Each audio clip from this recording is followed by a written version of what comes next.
YouTube, it's Brian Phillips. Look at this XK A300 or whatever it is. We're gonna see if it's any good. It's got LEDs. It's got beautiful details. It's got a glass canopy, which is unusual for a small plane.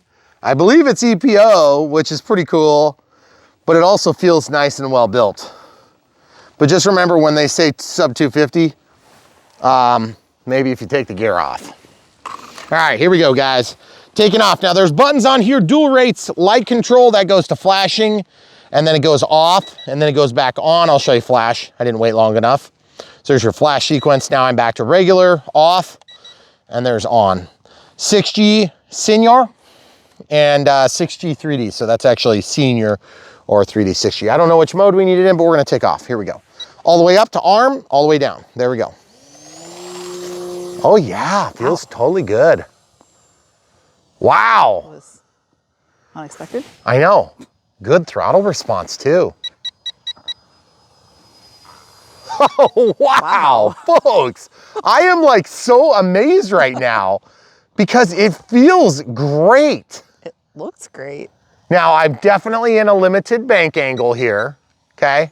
Limited pitch. But as you can see, you can actually fly it. Now I gotta see if I can go into the senior. See, that's our limitations. I wanna come over here, camera crew. Going up high, okay, down low. So I gotta say, the flight controller is making this thing fly really dang good. Not me necessarily, which I don't necessarily like that I have to have it on. That's a minute marker, okay? Man, those LEDs are bright too. Yeah. Beautiful plane. Guys, not dead calm, but not terrible. Okay, now I wanna go 3D 6G. Let's see what happens. Okay, so that's one click. Wow, that's like really slow roll rate. Does it let you flip over? I can't tell yet. Does it come back? When you let go, it slowly works its way back. You see that? Okay, it's like really, really slow response. Oh, but it lets you flip it upside down. Super cool. Man, that's like really, really weird control. So I'm gonna turn that back off. Wow, it snaps back immediately. Okay, a couple clicks of elevator trim. I don't know if the elevator trim, how it's gonna work with this flight controller. Now I'm gonna go into senior mode and see what happens. Okay, senior citizen mode. Wow, that is, okay, I don't know what the deal is there, but it doesn't really stall much. Okay, here's full throttle. Goodness gracious, I can barely roll it. I'm not sure what the deal is with the senior mode. Okay, now I'm back into 6G. That must be like auto leveling. Okay, so I'm gonna just press both. There's that and there's that. I'm still looking for a mode that's gonna let me fully fly it. That doesn't do it. That doesn't do it. There we go, look at that. Hey, I got it flipping upside down, but it takes such a huge roll. Makes me nervous, I'm gonna crash. But yet it looks really, really good doing it. I just wish I had a little better control. Now I'm gonna hit dual rates, see what happens. Look at that fancy dance, especially in the sun. But man, the rates are fantastically slow. I wanna see if I can land this thing. I don't even know what mode I'm in. I'm gonna go back to 6G. Whoa. That was kind of awkward. It is really hard to tell what mode you're in, folks. I'm just janking the sticks to see what behavior I get. And we have seen this before from XK where we have really good controllability. Wow, that's a good loop. But then look, I'm trying to roll it over and it's like, goodness gracious. It was like no soup for you. Okay, now turn. I can't get it to turn. There we go. Okay, I got it turned back. I'm gonna press that button. What the heck was that? I don't know what that was, but I didn't like it. Okay, so I'm gonna see if I can roll it over again. Nope, it's just so dang slow on the roll rate. I don't trust it, but it does let you flip it upside down. Okay, now back to whatever mode that was. Oh, glad I left my sunglasses inside. Camera crew, I'm going up and over. I need you to walk toward the runway. Okay, right there, stop, thank you. Man, that yellow looks amazing next to the clouds and the blue sky. I gotta say though, folks, as good as it looks like it's flying, I am totally just giving flyby suggestion inputs right now. So even this plane could make a terrible pilot look pretty good because you have no idea all the stick inputs I'm giving and just getting rejected by MCATs. Oh boy, that was redonkulous. Okay, so let's talk about this for a second. All right, absolutely looks amazing, okay? I'm just gonna come right out and say it. Camera crew's gonna move her body so she's not got the sun in the backdrop. As you can see, yellow pops like crazy, looks absolutely gorgeous. But I gotta say, all the buttons, guys, I'm a fairly experienced pilot here. I'm not like the best pilot in the world, but I know how to fly planes pretty good. And I'm gonna tell you, I have no freaking clue what any of these buttons do. Because all I know is when I press this one, it allows me to flip it upside down. When I press this one, the dual rates don't make any difference at all. And I gotta say, the takeoff was super easy, but then I can barely roll the plane over. So I don't even understand what's going on, but we're gonna try again. Here we go. So takeoff, throttle, a little bit of rudder. There we go. I mean, it's just, the flight controller is just really commanding and controlling everything. So I don't know if you guys wanna watch my stick positions while I'm doing this. By the FMS killing zone there. Okay, lowering the throttle. Whoa! You can push it down a lot and it lets you bring it down, but then it recovers like almost instantly. So all I'm gonna say is, this kind of reminds me of some of the helicopters we're getting lately, which fly pretty dang good even if you don't know what you're doing. But you're never gonna get that helicopter flight experience. I kind of just wanna figure out how hard it would be to turn off all the modes. Because if I hit dual rates, there's double beep. See, it won't let me flip. Okay, now I'm gonna see if I can come out of the 3D6G. Okay, so that lets me flip it over. But you see, I'm able to roll it. I mean, everything looks super smooth, but guys, look at the input I'm giving to do this. Watch this.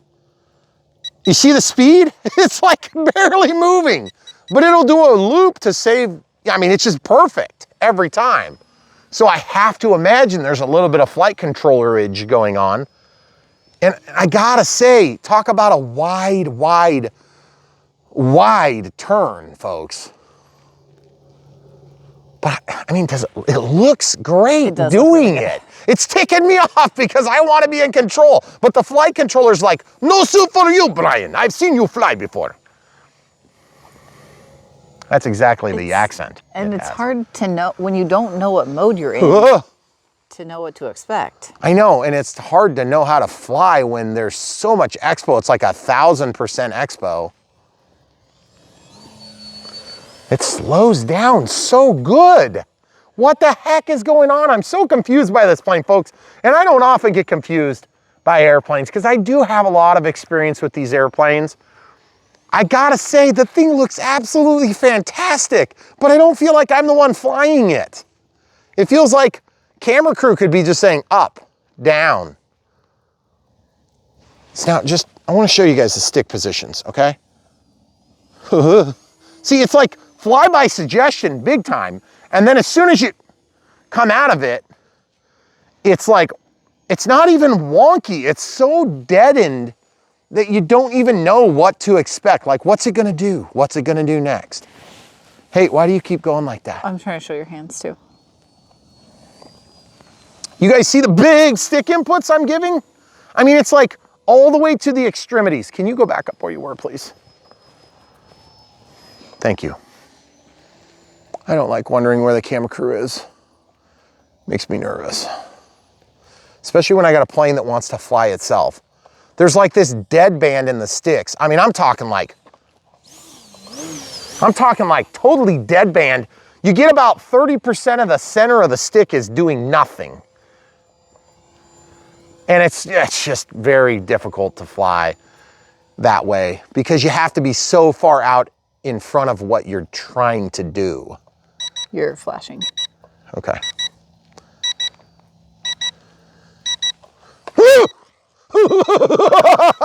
Oh my goodness.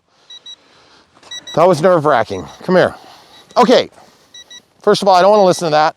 Normally wouldn't shut off a controller like that, but I hate automatic beeping. It drives me crazy. Okay, so let's talk about the strengths and the weaknesses of this plane. Strength 1, the thing is absolutely beautiful. It went together really nice. It's actually a super easy build, but there's a lot of steps, okay?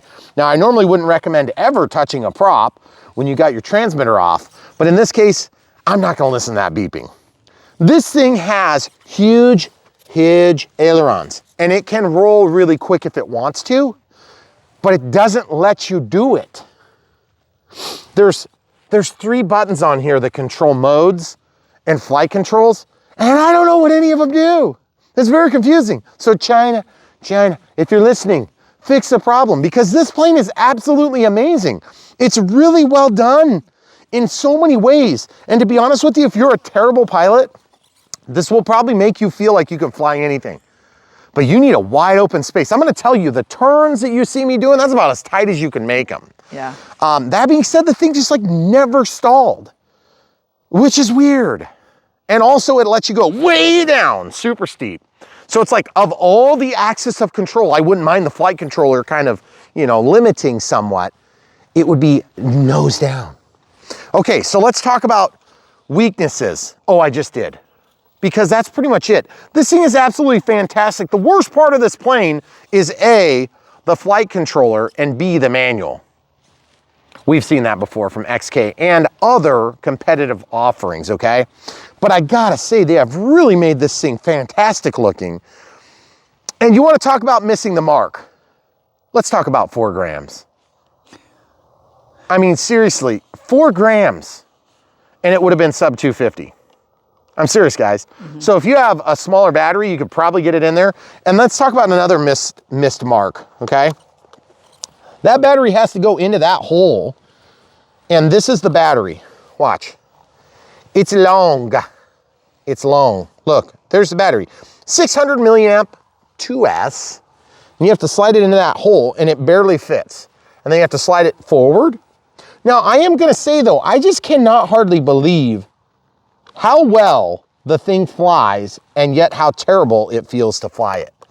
And Brian Phillips RC here, Brian Phillips RC fashion, we tell the truth, the whole truth, and nothing but the truth. This thing is glorious looking, and I would love to have it in an office as a talking piece, and I've said that before about a lot of really bad aircraft that look good. But I'm gonna tell you this thing actually doesn't fly bad. But they got some goofed up in that flight controller, because I should be able to shut that crap off and fly right into the ground on my own.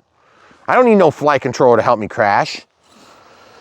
So that being said, very disappointed in the flight controller, not disappointed in the look, quality, build, and balance of the aircraft, but I am super annoyed that we're 4 grams over the legal limit. If this was an ultralight, you would have wasted a lot of money.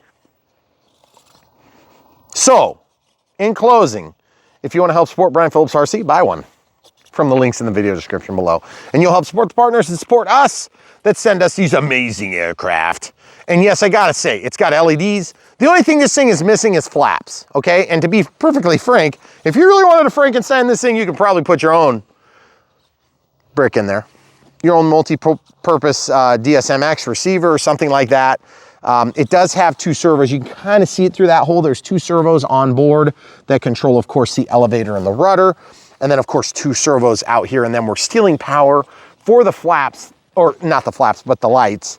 And that comes through an output on the board, okay? So with respect to XK, I'm gonna tell you one thing about XK. We have seen very good stuff from XK on almost every plane that we've done for them, with the exception of one, and that was the J3 Cub, which was a gorgeous plane as well, that flew terribly. But at least that one I could take out, and I could put the rudder in the furthest out hole and absolve it of some of the problems that we had. Also getting it a little bit more nose heavy made a big difference on that plane. This one, it flies really good, but the flight controller prevents you from enjoying any aspect of it as a pilot. Now, the onlookers are gonna think you're doing a really good job of just having a nice, tame, well-managed flight. And we do have a little bit of wind, but it's not super ultra windy. My fear is in less than perfect conditions, the flight controller would probably make this thing look reasonably good, and you'd have a heck of a time getting the thing turned around to come home. Also, I don't know if you noticed, there was one time where I was going and then I hit a button and it goes like that. I don't know what the heck happened. So I quickly unpressed that button, and whatever heading hold or takeoff strip return to 0, pack a lunch, boskage warning from China came up. I don't know what it was. So like I said, China, if you're listening, and I'm saying this to you, China, you're making amazing planes. Just finish a job. I want an amazing plane that comes out and then actually flies good, because I thought, wow, it looks as good, but it doesn't fly anywhere near as good. And that's the terrible and honest truth from Brian Phillips RC. I want to love every plane, if you know what I mean. And I just don't know if I love it. I love the way it looks, but it just isn't gonna cook me dinner when I get home. Or make me a sandwich. And you know I like both of those things. Yes. So here we go, guys. In closing, if you want a good flight, you might want to click on brianphillipsrc.com's link and find something that you like there that will actually be controllable. Like a taco. Like a taco. Tacos are delicious. Good. Yeah, some good salsa. You know, it could be like red and white, Yeah. you know, or yellow If you and like black. yellow planes. Anyway, all I'm gonna say is we don't want to point you in other directions. But if we did, this one's ready to fly. It takes 6 AA's, okay? If there was another point of contention, it'd be the 6 AA's. Good Lord, how many AA's do you need to make your transmitter work? Now, full disclosure, if I were operating an OpenTX, like I probably should be by now, to a certain extent at least, you could probably make this work. And it looks like they put GFSK on there, X55. I don't know if that's this transmitter or if that's the protocol that this is operating in. And if that's the case, I don't know anything about it. But I know there's other people that do things like what we do that would probably be a good advocate for using Radio Master or something like that. I'm just not one of those people, okay? Not because I hate Radio Master, but just I'm a Spectrum guy. I know airware. I'm used to it. I'm good with it. I want to teach people how to get into the hobby, not get confused. Well, and we show you what it looks like out of the box. If you buy it and you open it, this is what you get. This is what you get, guys. And it's not like we got a bad unit or a lemon or something like that. I think this thing's actually a good unit. And I also think it's a really well done plane. But come on, man, you can't have the flight controller goofy. If the flight controller's goofy, it doesn't matter how good the plane is. It's still gonna fly weird. But again, you can't see that very good on camera. You can't see me frantically giving it full rudder and full aileron and watching this. And I'm like, well, I'll come back next week.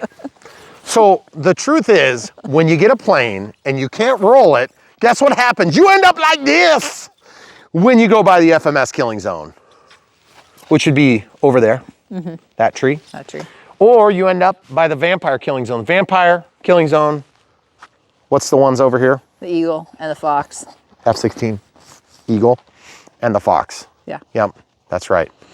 So anyway, guys, I wanted so badly to love this because, I mean, look how gorgeous it is. It is. I mean, that thing is absolutely fantastic looking. And we have LEDs, and we have reasonable weight. And to be frank, you can take the landing gear off and you fall in the legal limit. But I don't want to have to take the landing gear off, you idiots. Why did you make it 4 grams lighter?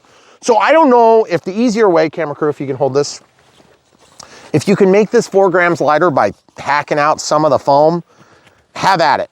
This would be the first thing to come off. That only weighs 1 gram. The tail wheel can come off. It weighs almost 2, okay? But then you're still over the limit. Now, most of you aren't gonna care because I obviously have my 7 remote ID modules in here. Yeah.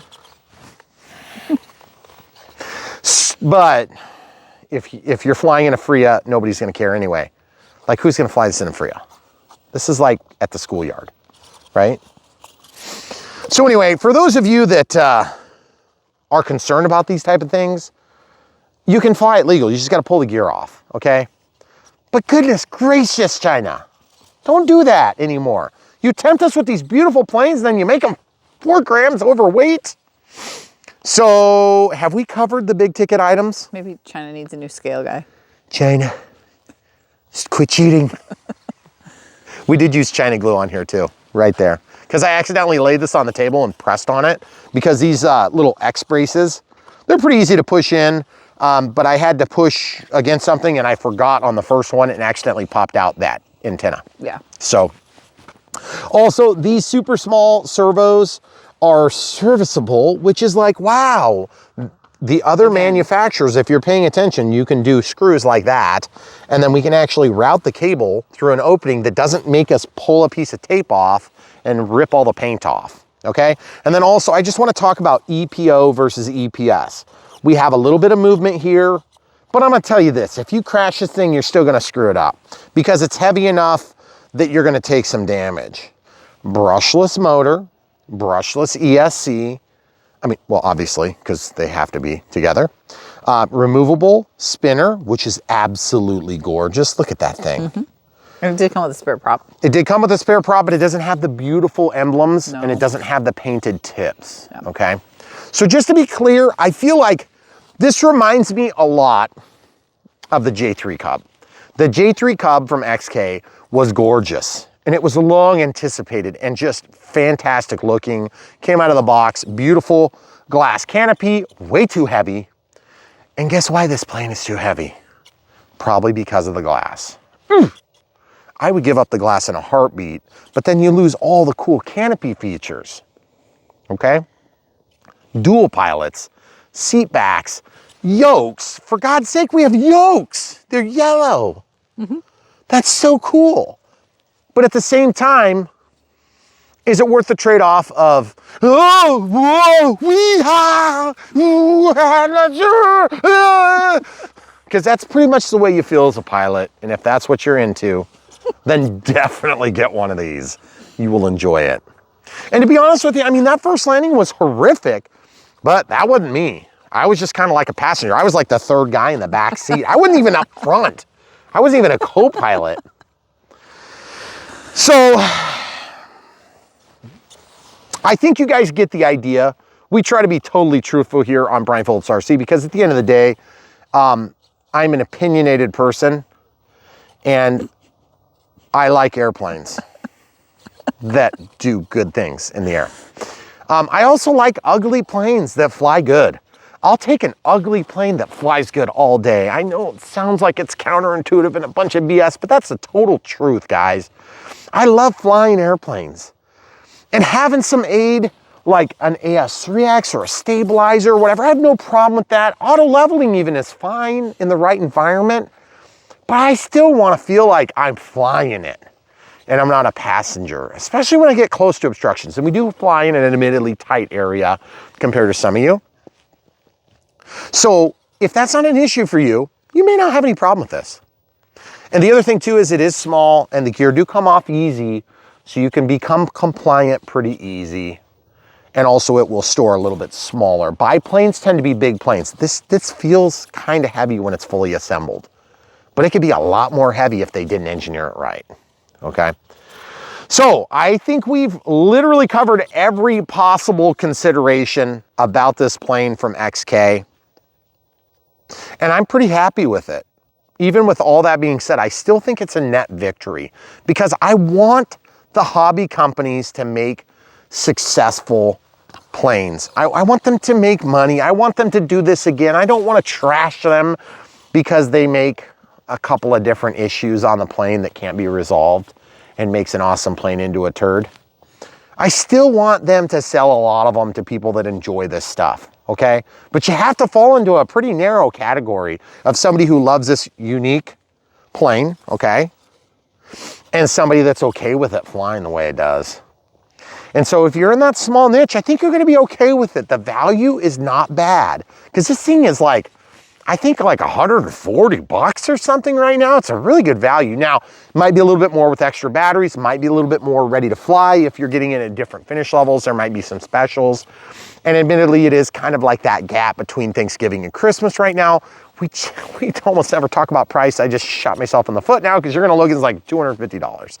But if you're looking at this thing and thinking, hey, is that gonna be the next best thing since sliced bread? Is that gonna fly as good as my Carbon Z Cub? Is it gonna fly as good as my Waco? Is it gonna fly as good as virtually any other plane? This kind of reminds me, sorry, E-Flight in advance. It kind of reminds me of the SR-71. It flies okay, but it's a talking piece, guys. It's not like you're gonna go out and fly the SR-71 every day, for God's sake. It's small, it's black, it's hard to see. It's hard to fly, even though it does fly reasonably good. That one is a lot better flight experience than this, actually, which is pretty terrible compared to, the average E-Flight Ultra Micro. But I'm gonna just tell you this, if it's this against the Waco, you'll be a Waco to go with this. Senor. Senor. So, if we haven't offended you yet, just wait longer. That's all you get, unless you want to watch the unbox, which is painful. The unbox build radio setup. It's coming next. It wasn't that I don't know, painful. it felt kind of painful.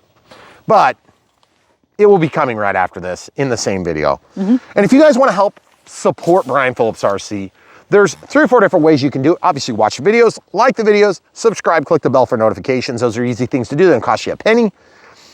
On the flip side, if you want to spend a penny or more, you can support us financially directly by using PayPal, one-time donations, Patreon monthly support, YouTube monthly support. Thanks if you're one of those. And then use YouTube Super Thanks, which is one-time support. But we still think the best and most lucrative way for us, the best way for the hobby companies that we work with, and the best way for you as our wonderful, amazing audience that has come to trust us for good advice on radio-controlled aircraft, I would suggest you buy the planes you like, and maybe even the ones you don't like as much, but you want it because you want to say have it. When you do buy them from the links. If you just watch your video and then you go buy some other place or whatever, then that does us no good and it really doesn't help us. But it doesn't hurt the hobby, and I don't want you to feel bad about it. I just want you to do it when you think about it, when you're buying an amazing product and we help bring your attention to it, or maybe we help to close the deal because you said, I got these concerns, and guess what, Brian? You confirmed all the things that I thought I was going to be concerned about. Well, guess what? That's what we do. And so the way you can help us to be completely truthful and not be owned by the people that sell these, which we're not, is you can help pat us on the back when we give you bad news. Because sometimes the bad news is the most expensive news to give, and I'm really good at giving bad news. So good thing I'm not a doctor. All right. That's all you get. Hopefully we've answered all your questions, and I can't wait to see this blasted all over Banggood's website or whoever sent it to us, right? No, not that. RC going.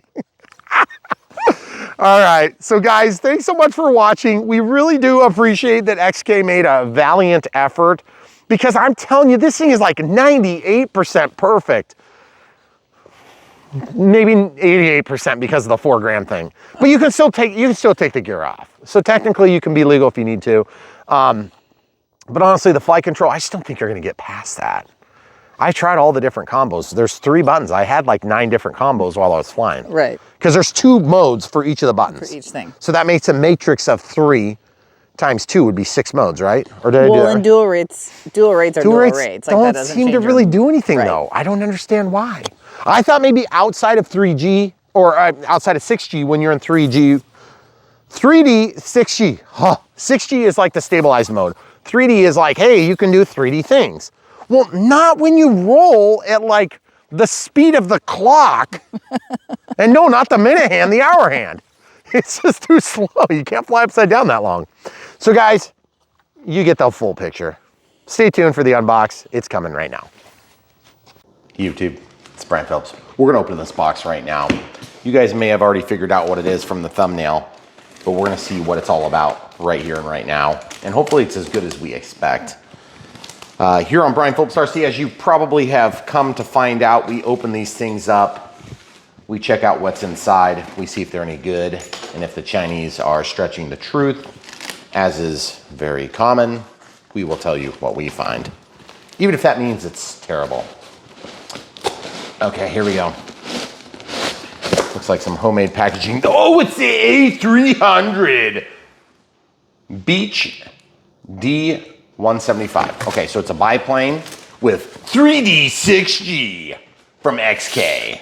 Okay, here we go. So this is a radio controlled airplane, and this is all new from XK. So they come in red and yellow. I actually don't know which one we got, and so we're super excited to figure that out right now.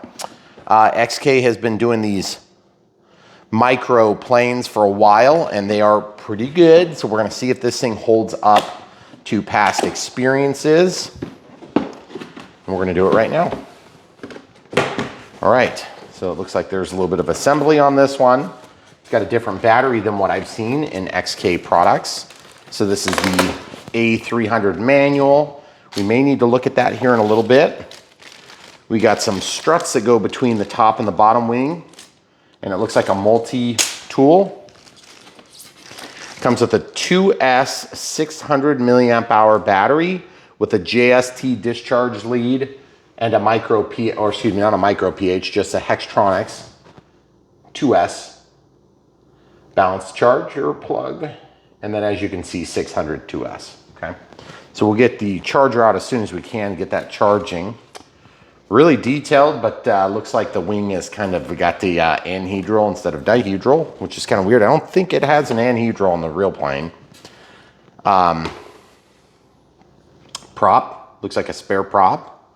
Detailed, but it's got like a different shape to it on the opening, so that probably slides onto the shaft like that. Pretty cool. It does have a prop on the plane right now. Note that that's not painted, and the one on the plane is painted. Okay, we've got some foam to protect the foam from the foam, squishy style foam, not aircraft style foam. So we'll just lay that out of the way. And let's take out the bottom wing. Oh, there's LEDs on this? Are you kidding me? What? That is sweet. Totally unexpected too. See, we've got the LEDs and the micro servo plugs. And look at that, we have servos on each aileron. Very cool. And GB RVE listed on the wing. Feels like there's a little bit of stiffening in here, but it's not a lot. I mean, there's some. And then these are plastic inserts here, but then this feels nice and light. A little bit nervous about the battery tray access. I assume that's what this is, because it's got some pretty thick plastic on it, and it's the kind that falls out immediately too, which I'm not a big fan of, because that plastic retains its shape. Also some anhedral on the wing. Oh, look, we got ours with 3 batteries. Okay, so that's pretty cool. So we'll leave those over there for the camera crew if she needs to see them. And then of course we have some more cross bracing. Should be pretty easy to install that because they're just plastic components, and there are 2 of these. We'll come back to that here in a minute. And then the horizontal stabilizer and a delicious snack. Nope, just kidding, deskant. We'll keep that for later. And as you can see on this wing, we have plastic, which takes and transfers the load from one side. Got a little extra China glue there. I hope that's China glue. Yeah, that's China glue. China. Okay, we got China glue there. Goes to the other side. That plastic helps to transfer the load. There is a cat inside of the car. I hope that cat isn't trying to pee. Is she real? Is he? Open the door. Expose him. Can't get the door open with one hand. Do you need somebody to help you? No, wait, there's no cat in here. What was that? What was I hearing? I don't know. I swear it sounded like there was something coming from there. Okay, so we're gonna pause and find the cat. Okay, so there is carbon fiber reinforcement on this horizontal stabilizer. So you got a little bit of strength there, but it's also got a little bit of give to it. So this would be like EPO style foam, it feels like, which is a big upgrade from EPS. EPS would be very brittle, but it'd be very light. Okay, so pinch hinge design, I'm not sure how that's gonna hold up. And what I mean by pinch hinge is when they mold this part, there's actually a pinch in the material. Okay, so that's what actually carries the hinge work. Okay, or the hinge mechanism. The landing gear charger, okay. So here's the charger. So we're gonna actually break that out so we can get a battery charging. Obviously it's dark, you can tell from looking out the windows. So we're just getting this thing built. Hopefully we're gonna get some flyable conditions tomorrow. Ooh, fairly soft tires, nice, and detailed too, and very light, surprisingly light. These ones do not look light at all. And yet they really kind of are. Surprising and pretty. Now, that is if you think this plane is pretty. I think they're kind of a weird looking landing gear, but that's the way they are on the real plane, okay? All right, so let's grab those batteries and slide over here. We're gonna pause the unbox to charge some batteries. Okay, so when you're charging these batteries, if you're brand new to the hobby, you probably don't understand why there's one cable and then two cables. This is a balance lead. So this is how the two cells get charged. You see how there's like a one cell and then two cells, but they're about the same size, okay? So what happens is each of those cells constitutes 4.2 volts of charge,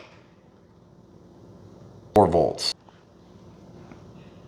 So this says 7.4 volts. So just to be clear, that is different math because they're talking about a nominal battery charge, okay, as opposed to full charge. So full charge would be 4.2 volts, so 8.4 volts, okay?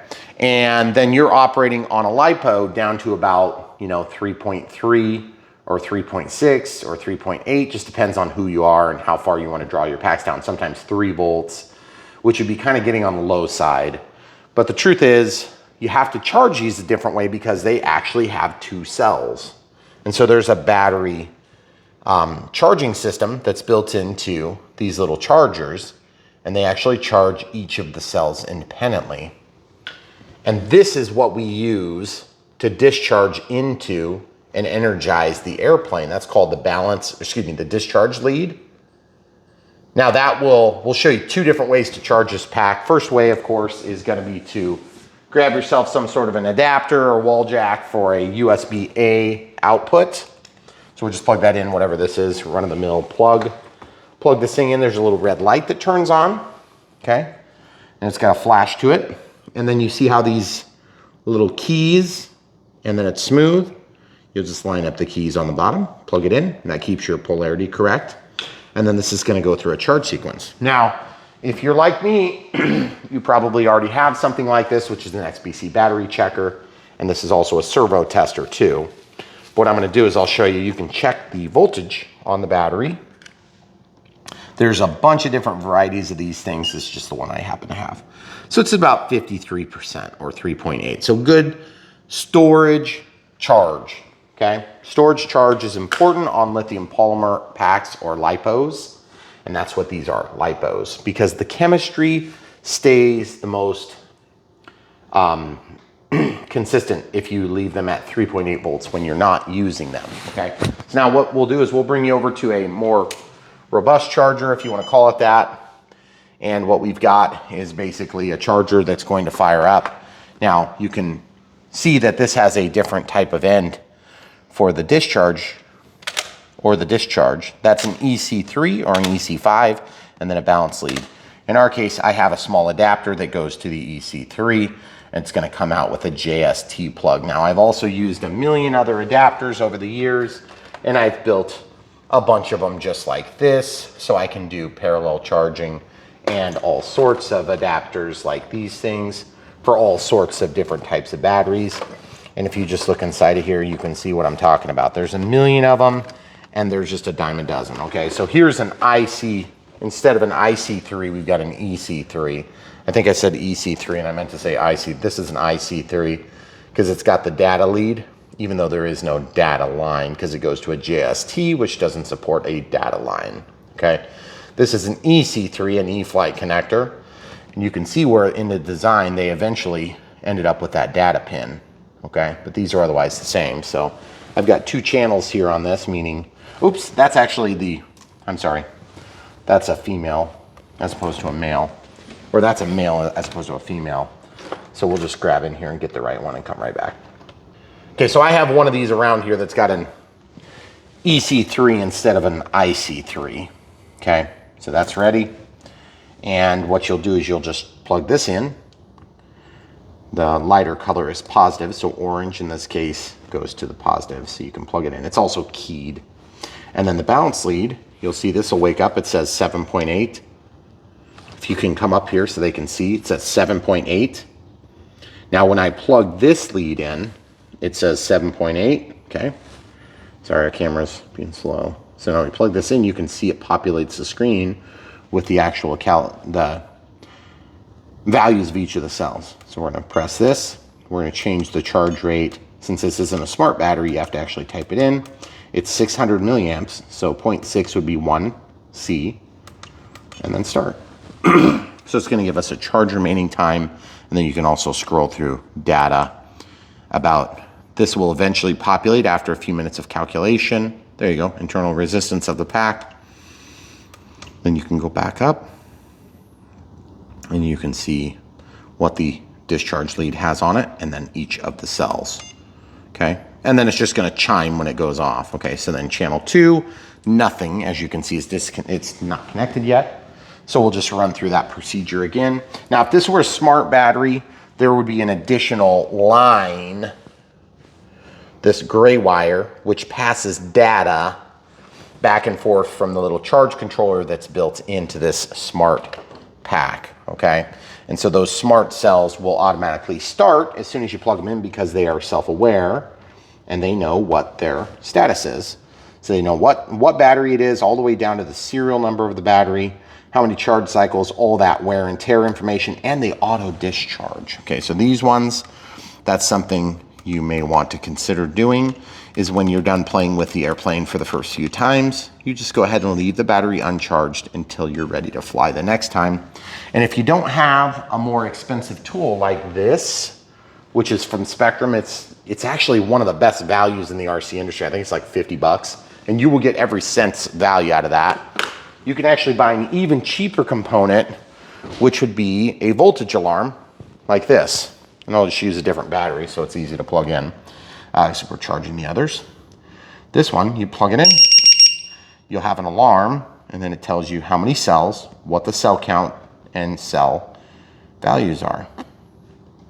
And then you can press this little button here, it's a little micro button right there, and you can change whatever you want the alarm setting to be. So it's at 3.3 volts. You can set it all the way. I usually like to run these at about 3.3 volts for prop powered planes, and then I run it at about 3.5 or 3.6 on EDF jets because I want longer warning before I go to chiming. Okay, so that's the quick rundown. Now, if you're wondering what this charger is, that's the S2200. This one's the S2100. Those are kind of the main ones I talk about. They make a 1400, which is 400 watts, one channel. This is 200 watts on each of the channels. And then this one's real inexpensive. It does all the same tricks. You can get in and program and set up your smart packs. And I like this one for the beginner, but it is still just one channel. And so I don't know why you would buy this if you're just gonna have the one battery or if you're just gonna have the one plane. I probably wouldn't spend the 50 or 60 bucks for this thing, but I definitely wouldn't spend a couple $100 for this. The catch is on this one, you can go all the way up to 6S packs and you can charge these monsters like this. So you can fly your EDF jets and all that. Whereas if you basically do this little one, you're only gonna be able to charge up to 4S, okay? All right, so getting back to the plane, sorry, we always take that diversion when we need to because there's a lot of chargers in the industry and we know that that's a hard part for you if you're brand new to the hobby and you're buying this plane as a Christmas gift, we wanna teach you. Now, I apologize for the boredom that does cause because it is boring. But the truth is that's a lot of times what people need. Boy, that fuse is beautiful. Absolutely gorgeous. And yes, there is an LED on top. Awesome.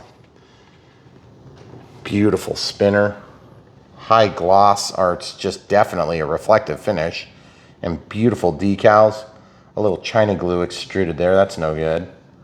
The pilots look pretty nice too. I'm concerned this is going to be heavy. This is pretty big plastic for being on an airplane. The last XK product we had that had big plastic like that. Oh, this is supposed to, by the way, this is supposed to be stuck down there. So what I'm gonna do is I'm gonna try to get that restuck right now. Yeah, it looks like it just popped off of the double-sided foam tape sort of thing. Okay, so I'm just sticking it down. I wanna make sure I press right here with my thumb so I can press hard against it so there's something to back it. And then it looks like this is probably a light distribution box, I have to imagine. And then this is the electronic speed control. You can tell because there's 3 wires that go through there.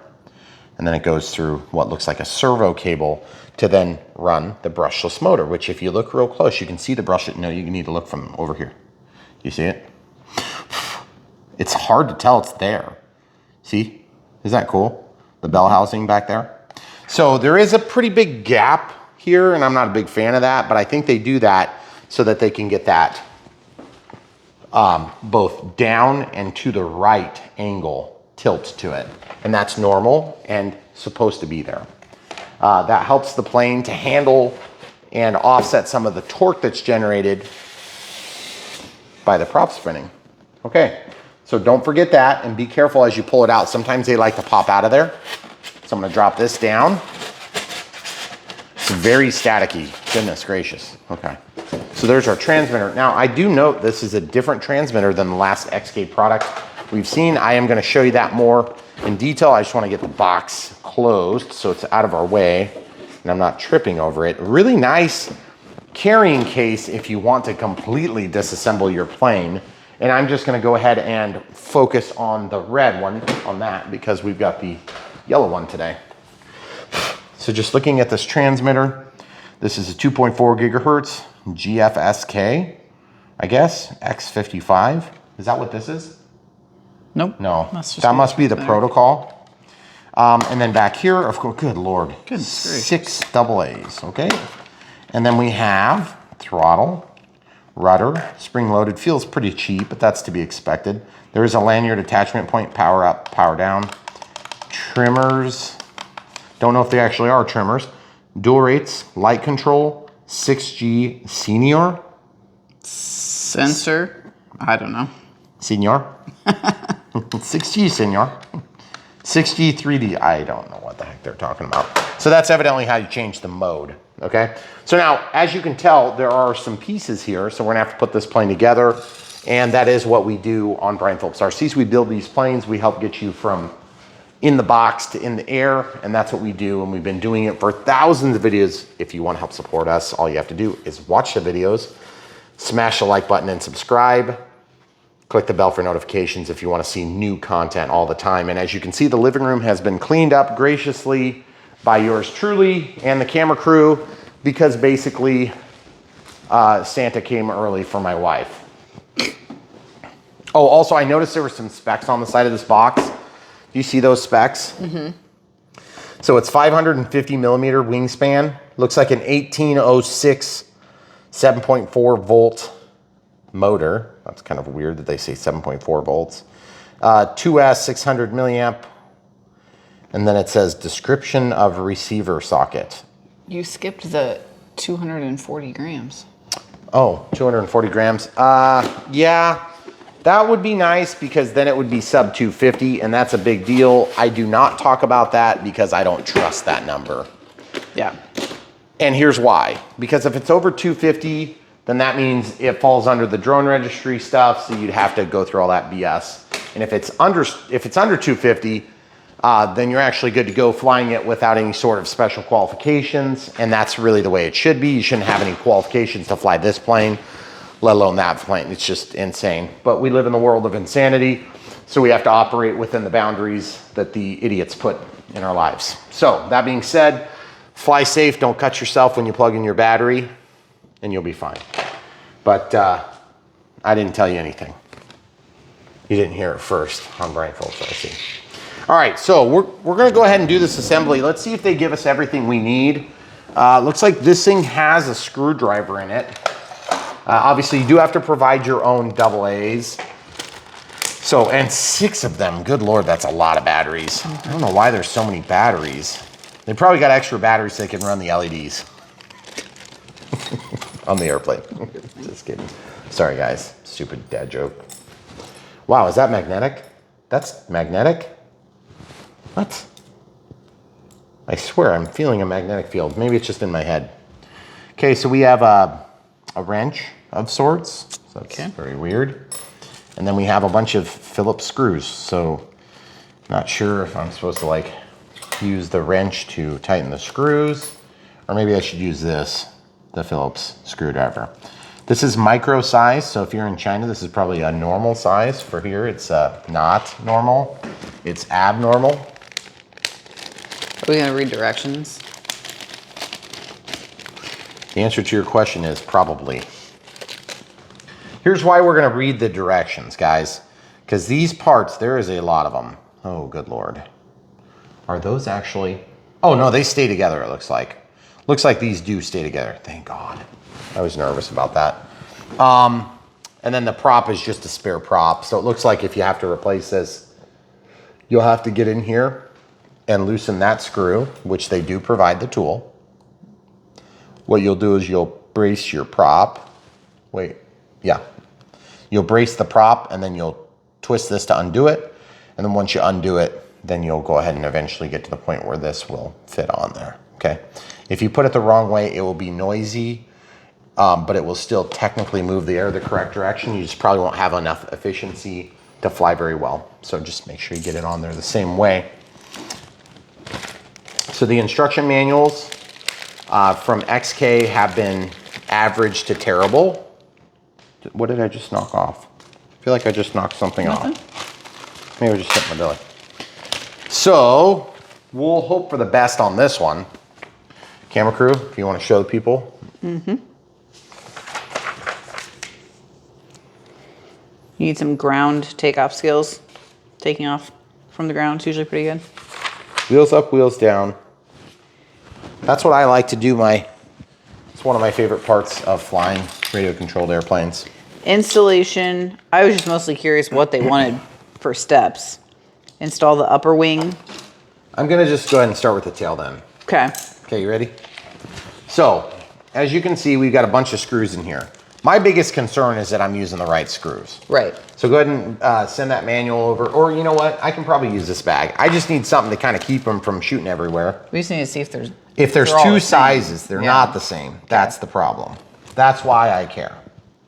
Okay, so what I'm doing is trying to get 100% of these screws out, and this last one is being a stickler. Like, I don't understand why you won't get out of there. Get out! Okay, so now it's out. All right, so as you can see, we've got some longer ones and some shorter ones. I hope you can see. Mm-hmm. So we're just gonna separate those out real quick so we can remember which ones we use. This is magnetic, you see that? Mm-hmm. It's just got a really low magnetic field. And so it's not quite enough to really do what you want it to do, but it's enough to freak you out when you're playing with this tool because you can sort of feel it and it's weird. Okay, so then these are the small ones. It looks like we just have small and we have big. That's not too bad to keep straight. Okay, so now, in order to get this tail assembled, you have to pass your control linkage through for what appears to be the rudder. Okay, so you're just gonna pass that through and drop that on. You see how I did that? Just hold that up with your finger, kind of set it through, and then push this down in. Pretty simple stuff. If you can build IKEA furniture, I've never, full disclosure, built IKEA furniture, then you can probably build this. Okay, now I'm assuming that these are long, the big screws, but could be wrong. Okay, so I'm gonna try to hold this on my fingertip like this. I'm gonna, oh no, wrong. I need to put this in first, right there. Okay, so as you can see, let me just tip my transmitter down so I don't knock it on accident. That is a pretty nice and simple tail assembly. Now I'm not gonna hook up this yet because I want the servos to home position. And then this, of course, will also need to be hooked up. So now I need to put two screws in here.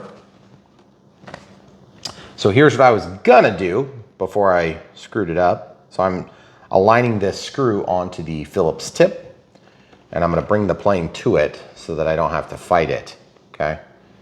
And then hopefully that gets me in there. You see how it lifted up the wing, the vertical stabilizer, and the rudder? Now watch, it's gonna pull it down as I tighten. And then once the plastic hits the plastic, then you'll know that you're tight, and it is. So it's a very distinct purchase. That is good. Very easy. Okay, so now I'm gonna take my index finger, do the same thing, and we're gonna stick it in here.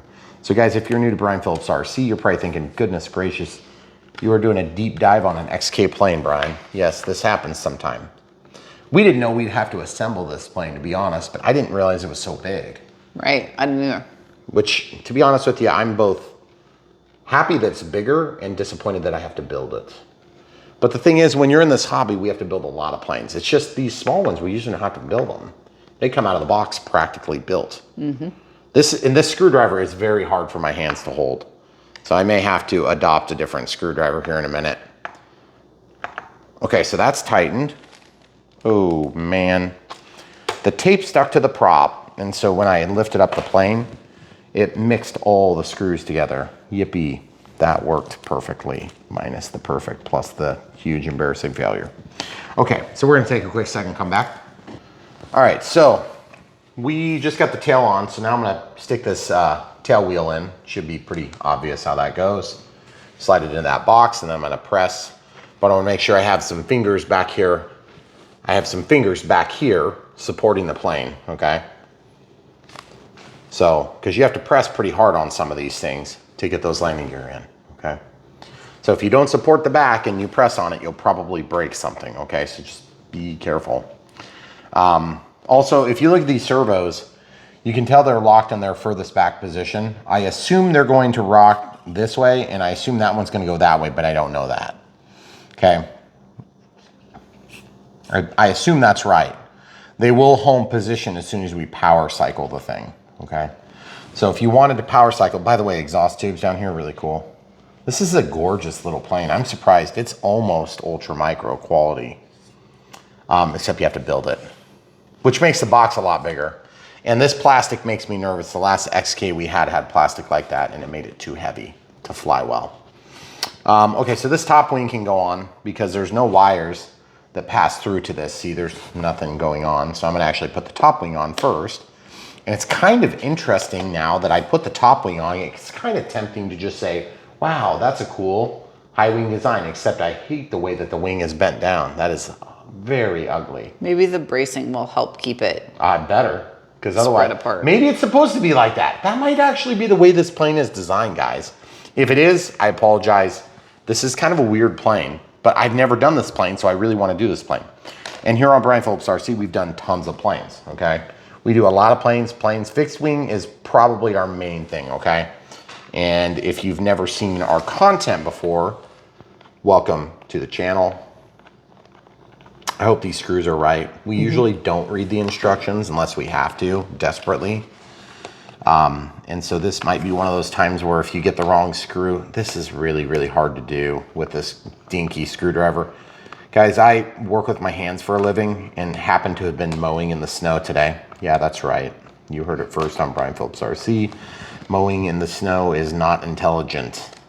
And then I had to fix some barbed wire with my not quite bare hands. I had nitrile gloves on. And so yes, my hands are a little bit torn up right now. That was fun, by the way, fixing the barbed wire in the snow. In the snow? Yeah. They do make like work gloves. Yeah, well, were you gonna run across the 24 acres in the snow to give them to me? I didn't think so. Could you have worn them if I did? I had gloves on that were perfectly fine. They just were thin. But yeah, so when you're working with barbed wire and you get jabbed a few times and then you have like allergic reactions, even though you're mowing in the freaking snow, it's pretty annoying. When I came in, my fingers are all tingly. Yeah. That's no good. Yeah, I was literally mowing in the snow, guys. Stuff happens. But look at that. That is actually really cool looking. All right, so now, in order to finish this plane, I'm gonna have to put this on, but there's a lot of wires to land. And there's gonna be some structural members that need to go in there. So what I'm gonna do next is I'm gonna just see about where everything lines up, because these biplanes can be notoriously difficult. This says right, and this says left, okay? So right, in my opinion, is the right side of the plane, okay? I could be mistaken, but at the same time, if it says right, I assume that like they would make it so that the right goes here, but it would, does it really go forward? Is it forward? Yeah, I think it's forward. Okay, so that goes there. Very good fit, by the way, okay? And then there's the longer screws here, Those would be the smaller screws, I think. These are the smaller screws. How do you know this?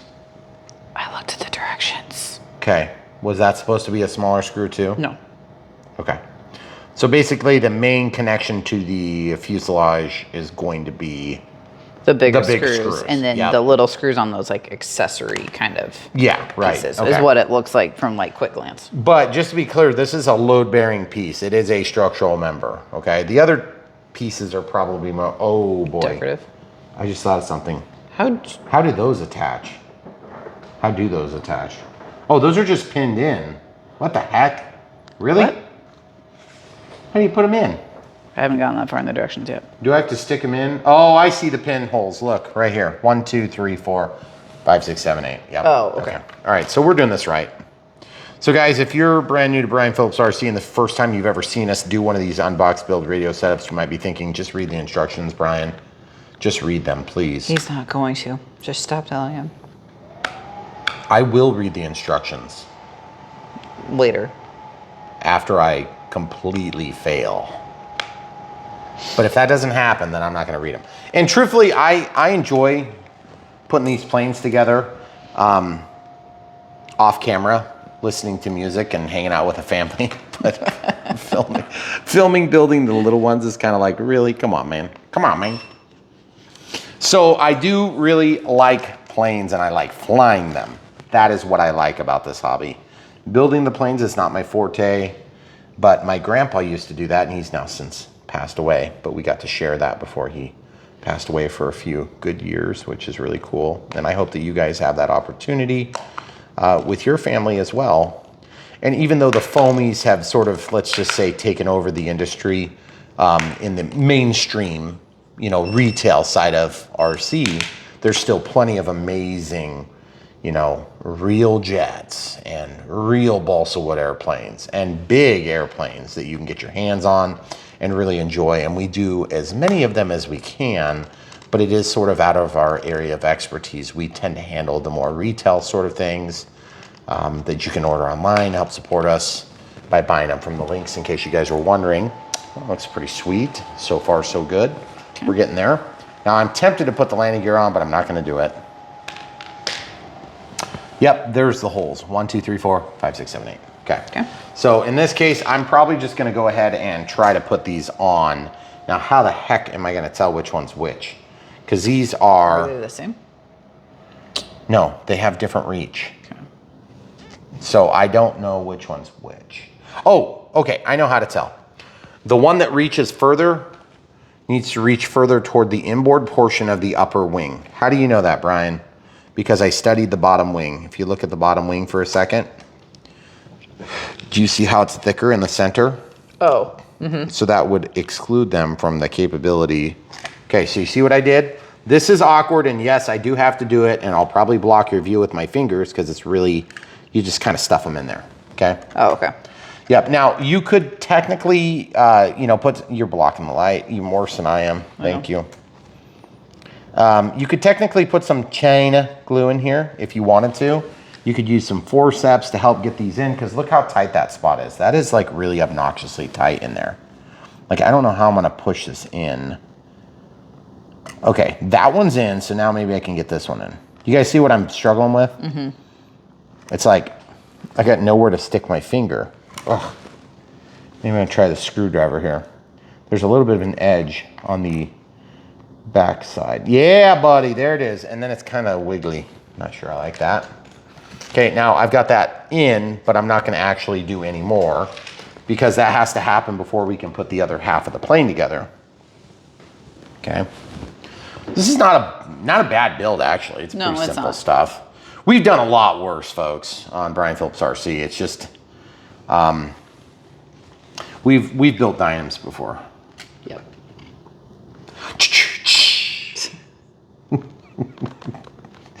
Anybody who has been with us for a while, type amen into the comments.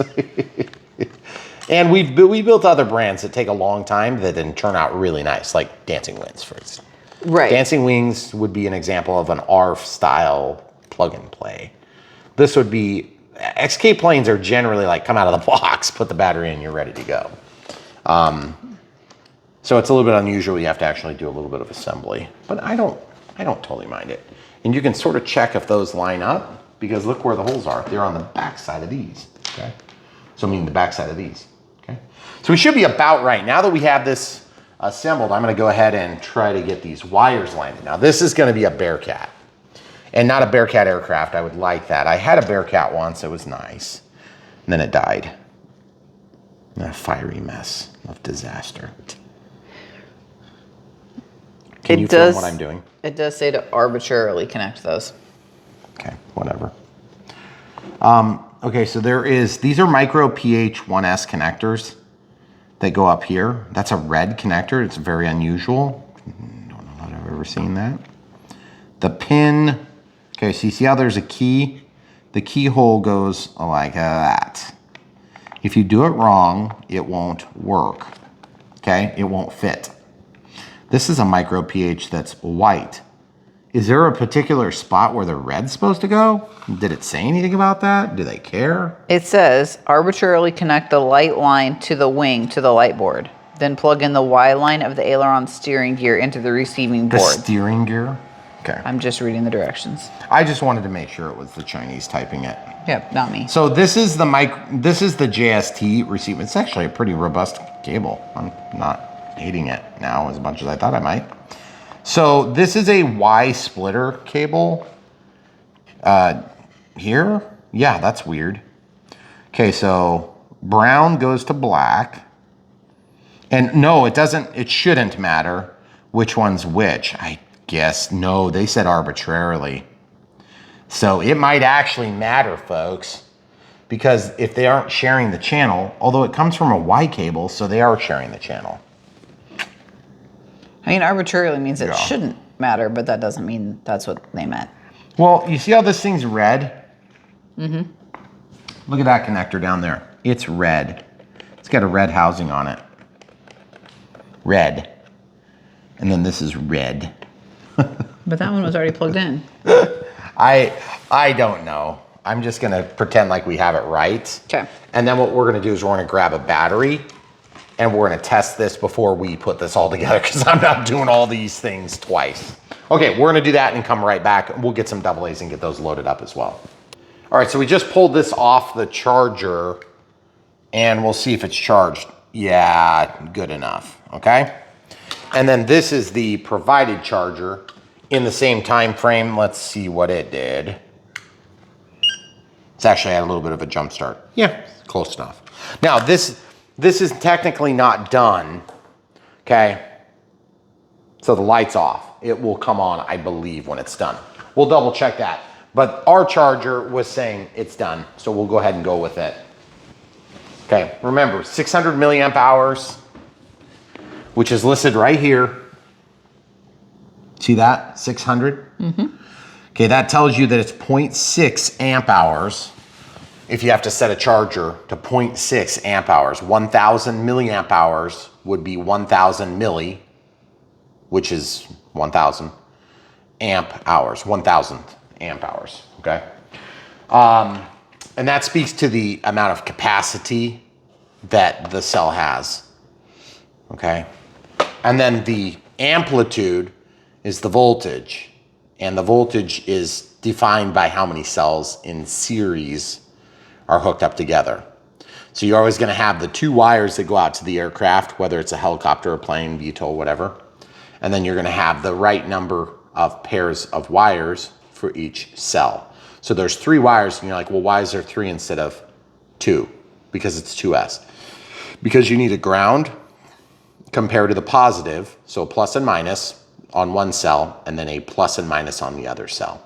And you're like, but wait, those are black and red. Are those the same as that? Yes, they are, because these are hooked up in series still. So this is gonna act exactly the same as this wire set. They're in parallel.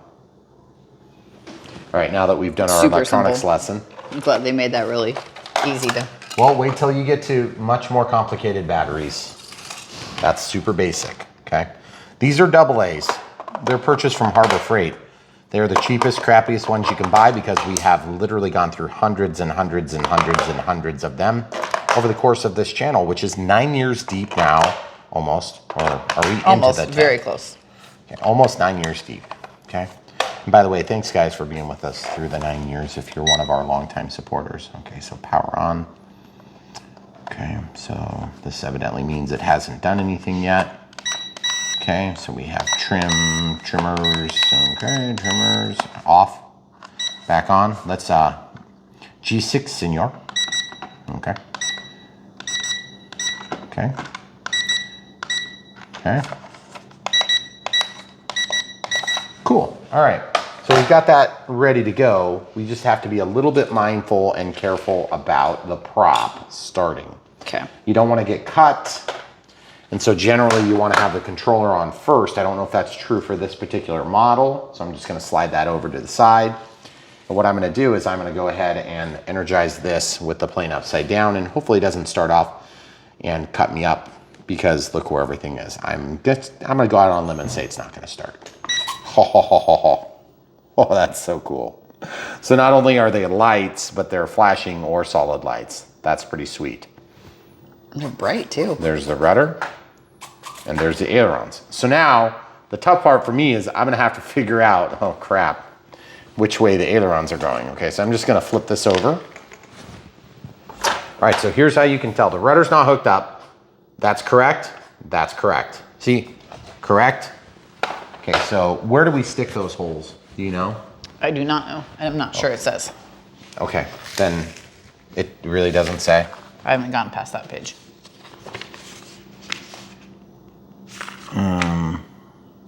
Normally they tell you which hole to put them in.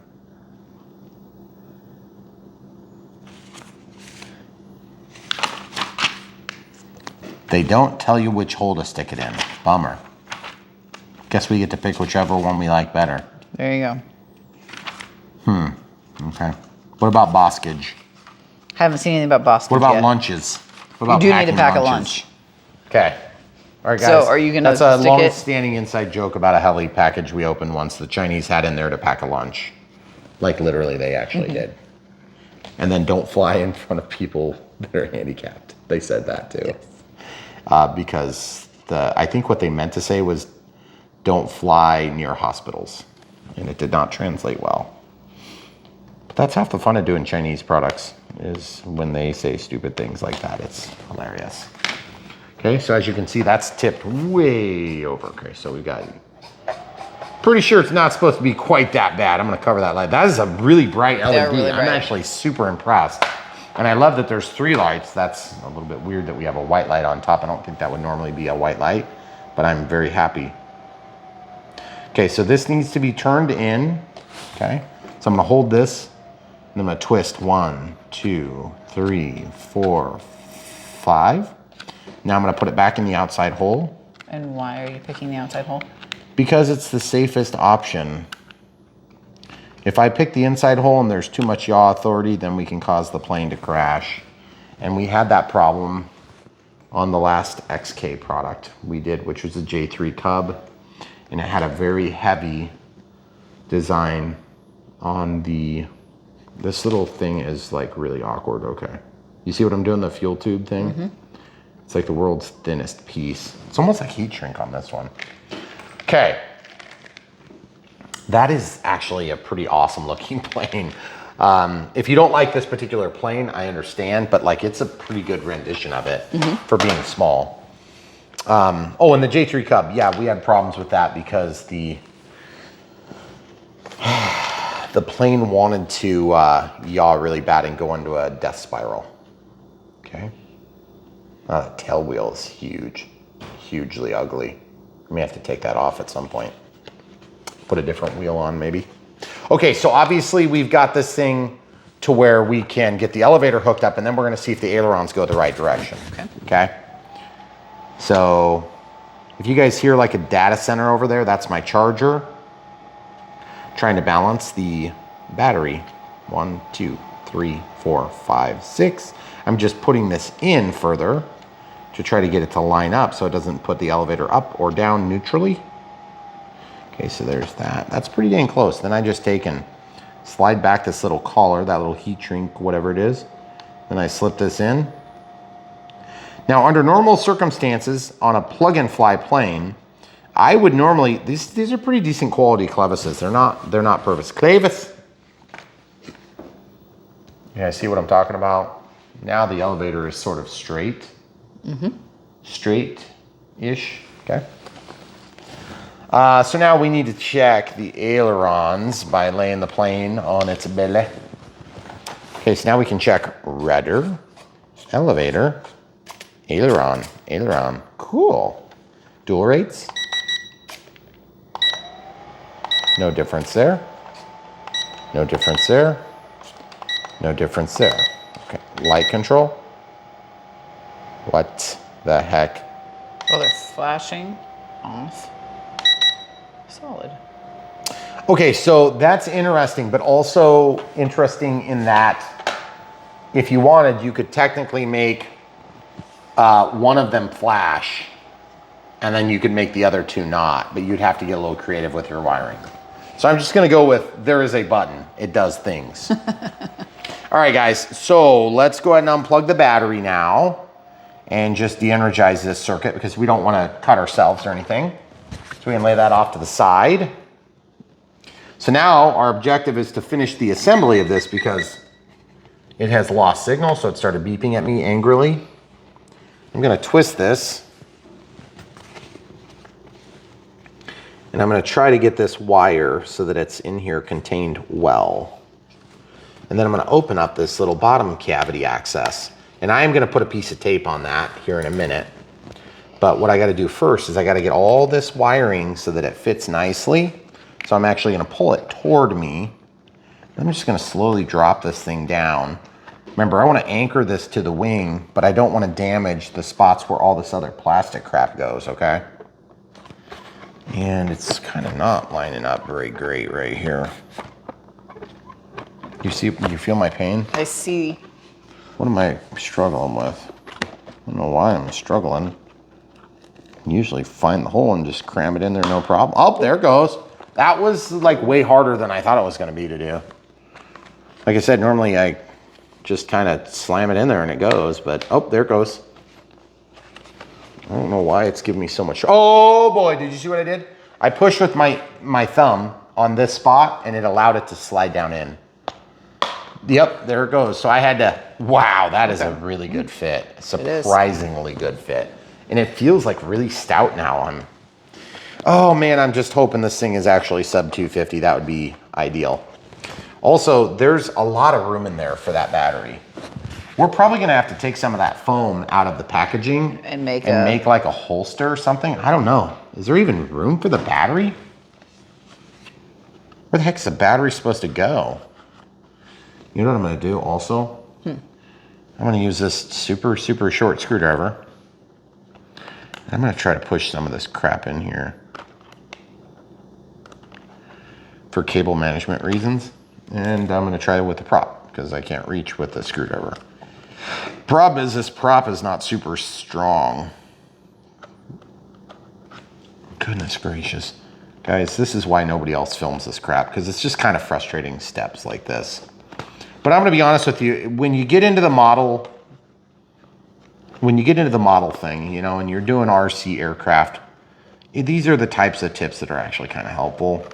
And most people just sort of don't talk about it. They just crash and then blame the manufacturer for having no skills. I'm sorry, I was just talking about one person I had in mind. Well, and everybody struggles through this. Like, it's just part of it. Yeah, but we show it because really at the end of the day, everybody loves to watch people struggle on video. I'm kidding, they don't. But it is the truth, and the truth sometimes hurts the manufacturers that we work with that try to send us commission for selling planes. Yes, that's right, that really does happen. Okay, well that goes. I mean, it's not great, but whatever. Pretty much. It's in there. I'm not thrilled with it. I wish there was an easier way to load a battery. And we do kind of have this catchphrase idea. That is gonna totally get taped.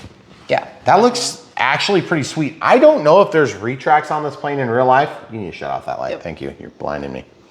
But if there were retracts, that would look pretty slippery and beautiful. I don't know if the tail wheel would go up. That tail wheel is big. I think the mains are about right, but that tail wheel is big. I wonder if it's big in real life. I am not super familiar with this plane in real life, so I apologize for not knowing. Okay, so you see this? Let's go ahead and get stuff kind of snapped together. And then I can start landing screws, okay? I'm gonna just, you know, it should kind of take some of the pressure off of this plastic. It is nice and flexible though. But I guess what I'm getting at about the difficulty we're facing building this, the weird steps are the steps that people want help on, and sometimes it's not so much like I'm especially genius RC builder. I'm just a guy that tried something maybe a little different than what you did. And so maybe that little bit of help from watching me struggle through it will help you to figure out an easier way to build yours. Or you can say, goodness gracious, I'm not buying that thing. That's harder to build than a Dynam. It's not.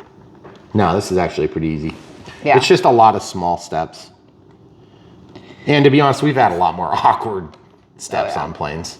I just feel like this is a good one to know what you're getting into if you're getting it like as a Christmas gift and you're expecting to open it up and be ready to go. Yep, you know, because you won't. You're gonna have to like eat a late lunch while your kids are building their airplane. I'm sorry, this is an awkward step. Okay, I finally got it. I'm catching this. You're gonna have to go to my other side and film from my left shoulder over. I'm using the tip of the screwdriver to press this in. Do you see what I'm doing? I'm putting a fair amount of pressure on there, and it's hard to do because I don't want to slip and squish into the foam and make a giant hole, which I've done a million times while building models. You see what I'm doing? I'm just catching that little inside lip. Okay. Okay, well, I mean, that's actually not as bad as it could be. And then it's got a nice looking look to it. But I am definitely not gonna fight that twice, so I'm definitely gonna put some screws in right now. So the reason I'm putting screws in is because I don't want it to pop out on the other side, folks. So I need 2 screws on the bottom. These are the little ones. Just gonna pop these in there. And now I can kind of press, but I am pressing at the wrong spot. So you see I've reached under with my hands to just give something to depress against. Good lordy lord. Just go, just go, just go. You want it.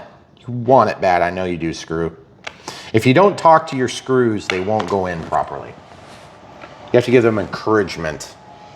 Sometimes you have to say bad words to them too. I know from experience. Okay, so this is the tediously small screwdriver. But it can be done.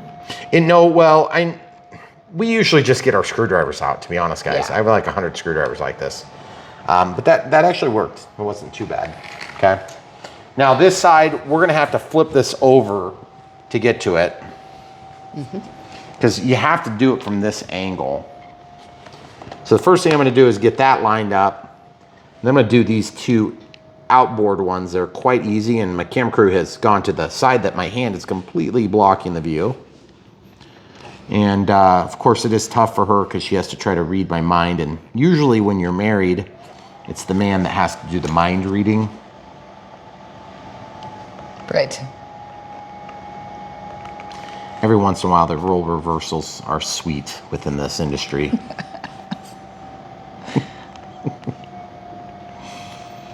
Okay, pressing these down. Guys, if you've never been married, just wait. When you're married, you'll understand better, maybe. See, now your hand's in the way. Look, your other hand's in the way. Megan, I have 2 shoulders. One's left, one's right. I bet one of them would have worked. Okay, I gotta press these in. These are popping down just a little bit. And so I'm gonna press those. Oh no, oh shucks again. These antennas, not antennae, sorry. It's not an insect. Not an insect. These ones need to be pressed in. I wonder if that was like the first batch, because I thought I pushed all of them in. See, that side fits really good, okay? This side fits worse, because you see this wiggle in the middle? See what I'm talking about, this wiggle right here? Yeah. That's got to do with the length of the component.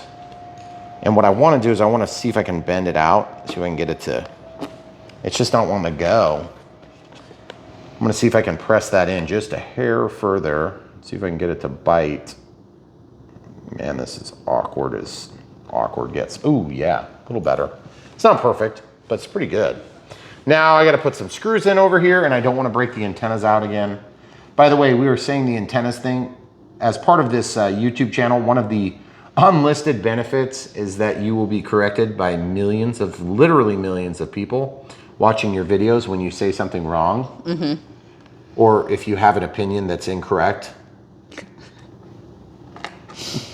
But no, seriously though, insect antennae are more than one. I moved it because I needed to build the plane. I didn't care about where you were standing, honey. Thanks. I wasn't doing it to be nice. I was doing it to build the plane. So we're gonna stick this one in now too. And guys, it's almost done. I gotta do the main load bearing screws on the inboard portion of the wing. Now this one's tough because you see the angle that I'm pressing against. I learned my lesson from the first wing. I didn't remember the antenna on the top, the antennas.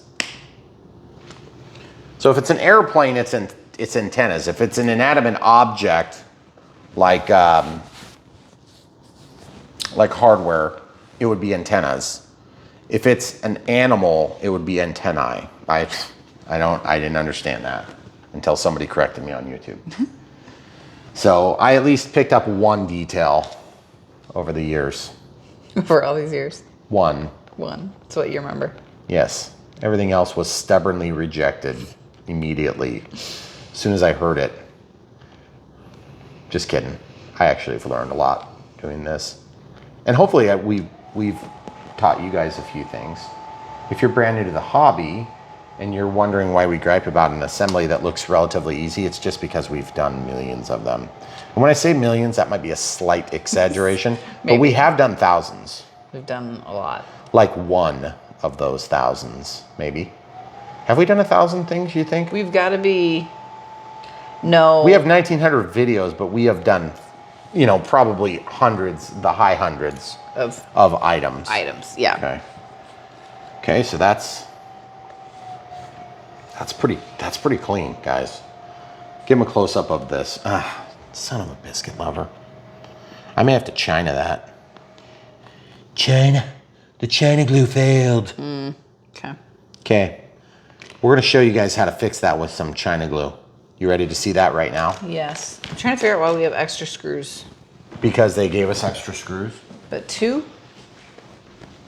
It's XK, it's not FMS. I know. So guys, if you don't know what I mean when I say China glue, what I mean is China glue.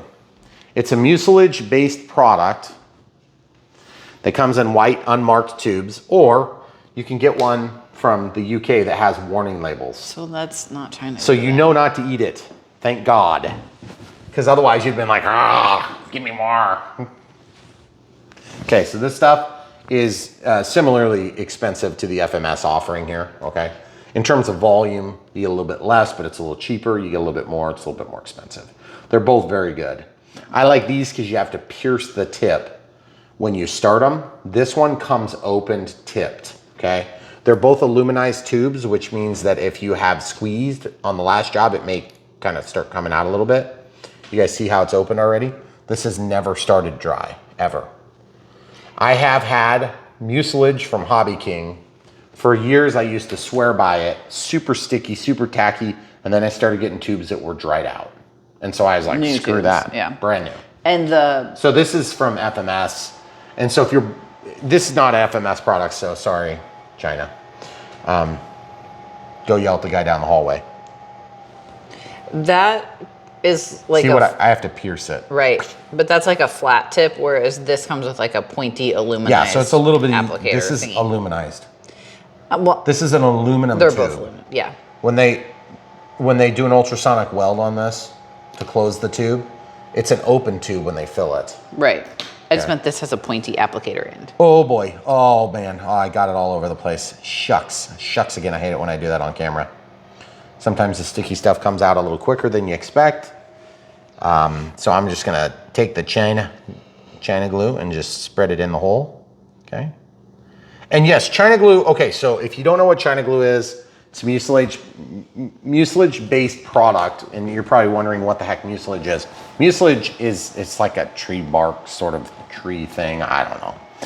But look at this. It's a stringy, sticky stuff, and you stick it down a couple of times, and look at this, right? And you're like, that isn't very much glue. That isn't gonna hold very well, is it? It's not gonna hold very well, right? Okay, a couple times. Now what you normally do is you apply it and then you let it get tacky, and then 2 or 3 minutes later, stick it together.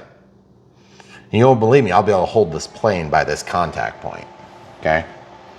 By the way, this is how they build the planes, halves together. Not quite there. Here in a minute or two, I'll be able to pick up the plane just like I can from that, okay? China glue is awesome, okay? It's like rubber cement when you were a kid, except instead of being in like a screw off top with like an applicator brush, and you can make boogers and like fling them at your friends and they stick to the wall, and it's just great, good old time. You can still do that with this, by the way. And one of the reasons I really like China glue is that you can rub it off of your fingertips and you can fling it in the garbage can instead of CA where you've got a giant mess on your hands, literally. Or glue your fingers together, which you can do with this too if you're not careful, because it does get extremely strong. If you ever have that happen, take Kicker, CA Kicker. So cyanoacrylate super glue, Kicker accelerates it, accelerant. It makes it go faster. If you take that stuff and you put it on here, it'll just like break down the glue, which also breaks down paint. So be careful. So like if you wanted to get that off without damaging it, you would take like a Q-tip and dip it into your CA. You take the cap off, and dip it in, and just put it on there, and it will penetrate. You pull that thing off in like a second. It's still a little bit weak, but this will eventually hold that plane up. Not that I care. It doesn't really matter. We're not trying to hold up the plane, and it doesn't matter for this application, but it's still pretty cool that you can do that. Okay, so also they use this to hold the halves together on the fuselage. And sometimes they come in tubes like this, you know, like little tubes that you'll get in a plug and play model or an ARF. Okay, so guys, let's look at this. This charger sitting over here sounds like the Facebook data center. Okay, every few seconds the heat, you know, the fan turns on. If that happens, it's because it's done charging, and what it's trying to do is it's trying to balance the cells. And so the charger can only produce a small amount of power. It can only produce a certain amount of smallness of power. And then what it does is it's easier for it to automatically discharge, and that's why you hear the fan running. So I'm gonna turn that off. So if you're ever charging a battery and you're trying to figure out what the heck is going on, that's probably what's going on. So we'll be right back. All right, so anyway, back to antenna repairville. We're gonna flip the plane over. We're gonna stick these landing gear in. Now these landing gear, of course, have a really kind of like a neat fairing on them. And they look like they're pretty robust, pretty strong, and they're soft tires, which is nice. So it should help with bouncy landings. Now, I'm pretty sure this one goes here.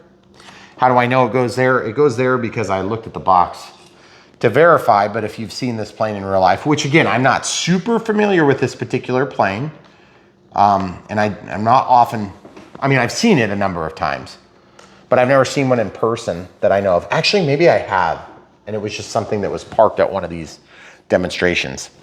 Okay, so let's talk about extra tools. Why did they give us this? Probably because there's a nut involved somewhere in assembling in the prop, the spinner, okay? So they provide that, and then they provide this, which is definitely to take the spinner off, okay? This is not gonna be like your, you know, little 400 millimeter warbird. So this is a pretty heavy plane. And that's why I wasn't talking about 250 grams earlier, because that thing feels pretty heavy for being sub 250 if it's sub 250. So that's our next move, is now we need to measure it. So the camera crew is going to pause and we're gonna grab the scale. Okay, two things we just learned, because I was looking at this while the camera crew was grabbing the scale, which is now on. One, look at this drawing. This is just ridiculous. They want you to slide that battery into that small hole. So I'm guessing the CG is gonna be pretty terrible if you don't, okay? Remember how we were talking about this cover? What little hole? Yeah, exactly. That hole where they passed all the wiring. And I'm like, hold on a second. Admittedly, I did push that in there myself, but there's still an ESC line. I guess that's the only wire. See what I'm talking about, guys? Look at that. You're supposed to put your wires in there, or you're supposed to put your battery in there, not your wires. Hope you guys are understanding how annoying that's going to be, because you're going to be working around every single drip of everything else in there. How the heck are you supposed to get your fingers in there? China, come on, China. Quit cheating. Oh man, I'm gonna need forceps to install the battery. Oh yes, oh, that's the spot. That's ridiculous. But it's probably totally necessary too. So you need to be aware of that if you have like giant ape hands like normal men that work with their hands and fix barbed wire in the snow while they're mowing the grass. We got it. I just wanted to make sure everybody understood the whole picture. Oh, by the way, okay. I'm just gonna turn this on to control the plane, make sure my throttle sticks down, and then I am gonna just make sure I have enough lead to plug this in. Again, oh man, that is very short. You see this? You can't even flip the angle. Oh, they give you literally the exact amount you need to do the job. Okay, complaint number one, what the heck? That battery location sucks. Ooh, your antenna's. Did I break my antenna already? The one that's supposed to hold the whole plane up? Man, I feel like such a doofus for ripping that off. Okay, but you're gonna have to flip that plane over every time you put the battery in. Okay, so it'd be a good time to get rid of that. Okay, so I am turning on the scale. Okay, so we got it zeroed, it's in grams. This is gonna be, that is gonna be pretty hard to measure. I wonder if I can come to the edge like this and try to lay it down without the wheels hitting. Are the wheels free? How much are we? You don't wanna know.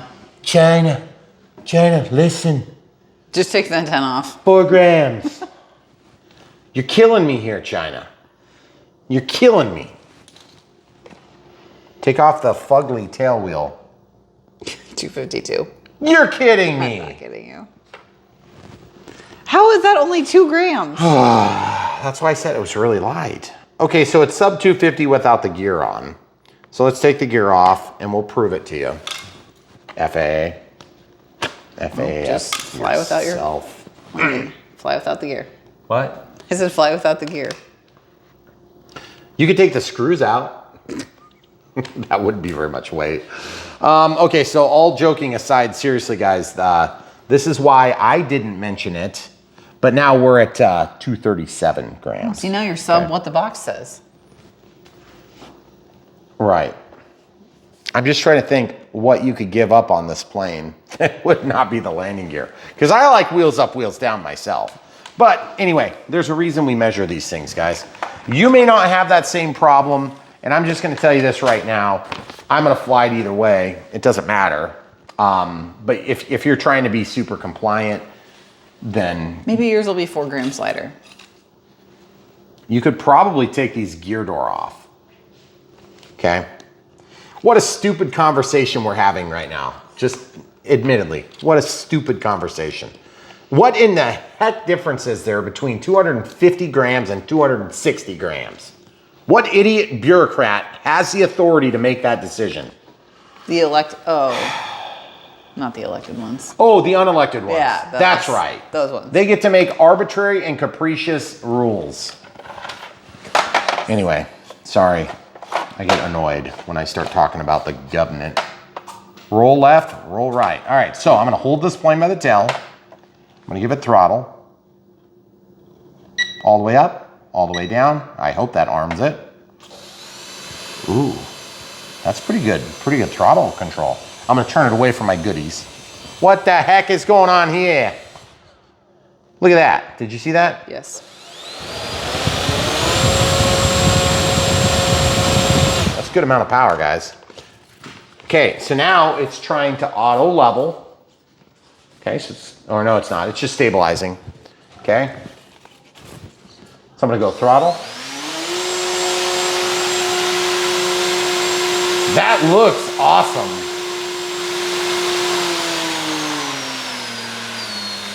Good throttle control. I like that.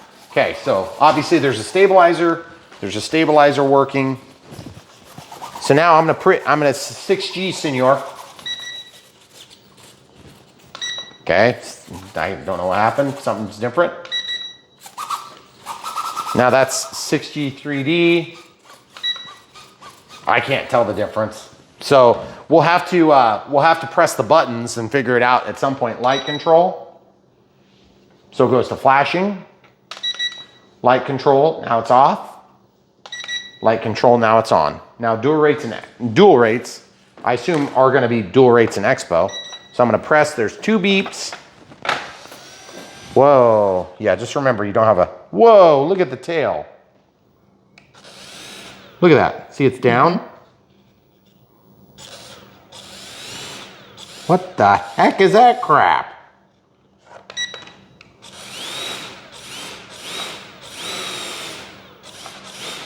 I do not understand why they're doing that. I'm shutting off the senior.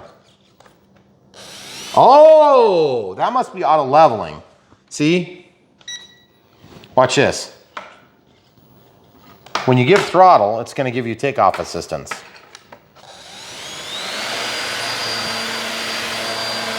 Oh, it's like a heading hold too, geez. See that? That is weird. Okay, so we're gonna figure out, senor, we'll figure out what that does. Senor, senor. Okay, so basically what's gonna happen is while we're flying in the main flight, which you guys have already seen, then we will help figure out what the difference between these different modes are. Okay, I can't tell when it's on or off based on a light condition, and I'm not gonna read the manual because it doesn't really matter anyway. There's basically 2 buttons, just keep that in mind. There's obviously a stabilizer in here, and then there's gonna be a flight controller that's gonna automatically level the plane when you let go of the sticks, and you can turn those features off, which means there should be some sort of a senior mode. I keep joking and saying senior, but I think that's what it means. But anyway, it looks like a really nice, well-built plane. Obviously came in a little bit too heavy on the scales. I know what that's like. Maybe our scale's wrong. It's not wrong. The scale is not wrong, okay? This plane is too heavy. So anyway, guys, now you know. But the other thing is I don't know how to check CG in this plane. And that's one thing I wanted to mention. If they show CG, I'm guessing they probably don't, okay? If they do, I would be very surprised, okay? All right, here's your stupid senor. 6G, I senor. wonder if that means expert, like expert mode. I assume that's what they mean. What the heck are they doing in here? Oh, you can actually switch from left-handed to right-handed. There's actually meaning mode 2 to mode 3. Right there. Okay, super easy. Alarm sound and throttle unlock. Aircraft low power, remote control, buzzer, tick, tick, 2 sec. Oh my God, this is why we don't read these manuals. This is a waste of time. You're looking for CG, if it exists. Make sure the accelerator rocker is in the lowest position. Oh my goodness, it's not an accelerator rocker. Are you kidding me? Ooh, I see arrows. Oh, those are antennas. Dang it. So yeah, I don't know that they're gonna show any sort of center of gravity. No, it just said center of gravity right there. 80 millimeters. Under normal circumstances, aircraft center should be located in the range from 80 millimeters from the wings. What does that mean? The range from 80 to what? Okay, so as prescribed by Brian Phillips, RC, we'll find out in the flight if the CG is appropriate. Okay, now, admittedly, guys, if you need to adjust your CG, the best thing you're gonna be able to do is, of course, move the battery forward and backward, right? So you can see how I've slid that all the way forward.